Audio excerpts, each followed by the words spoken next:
Yoshida had just finished a delicious meal and thanked Gota for inviting him, whiles staring at her massive plots, gulping in the process. He nervously asked if she would come back to his place so they could develop plot. Gota gently rejected him, explaining that she was already seeing someone, though she kept it private at work. Yoshida's silent crush and dream of plot development shattered at that moment. Later, Yoshida drunkenly vented to his coworkers. He shouted that Goto had tricked him, claiming she had been dating someone for 5 years without telling anyone. His friends tried to calm him down, blaming the alcohol. As the night wore on and his friends left, Yoshida staggered through the streets. Under the glow of a street lamp, he noticed a teenage girl sitting alone. Concerned, he asked what she was doing out so late. She replied that she had nowhere else to go. When Yoshida suggested going to a karaoke bar or internet cafe, she told him she had no money. Then, shockingly, she offered to have sex with him in exchange for shelter. Yoshida, stunned, scolded her for joking like that. She said she wasn't joking. He firmly refused, stating he wasn't interested in sleeping with kids. The girl, unfazed, asked if she could stay for free instead. He hesitated, but eventually agreed. When they arrived at his apartment, the girl commented that his place looked like shit, which made him uneasy. He reminded himself not to get involved and decided to get rid of her in the morning. She later asked if he was sure he didn't want to develop plot with her. Yoshida repeated that he wasn't interested. She then offered to do anything else he wanted. He jokingly said he'd like some miso soup made by a woman. The next morning, Yoshida woke up panicking, thinking he was late, but it was Sunday. The smell of miso soup filled the room. The girl cheerfully greeted him, reminding him that he had allowed her to stay. He didn't remember agreeing, but she insisted he had. Worried, he asked if they made plot the night before.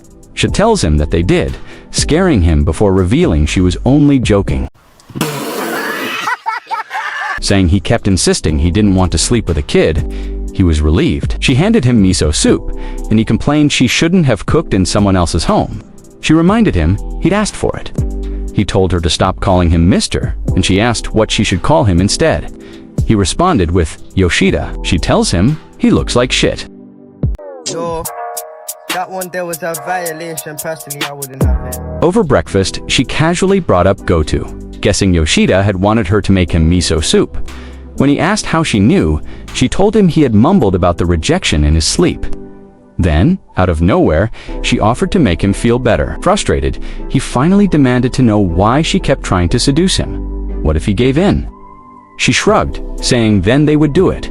But when he asked if she wanted to, she answered, "Not really." She began removing her plot armor, saying that she had a huge plot. She exploded. She said plenty of men would have taken her up on the offer, and she admitted that he was the first not to. He was stunned, asking for her name and student ID. She said her name was Soyu and showed him her ID, which indicated she was from Asahikawa High School in Hokkaido. Yoshida was horrified she had come to Tokyo alone. She explained she'd left 6 months ago without telling her parents. He told her to go back. She refused, saying they were probably glad she was gone.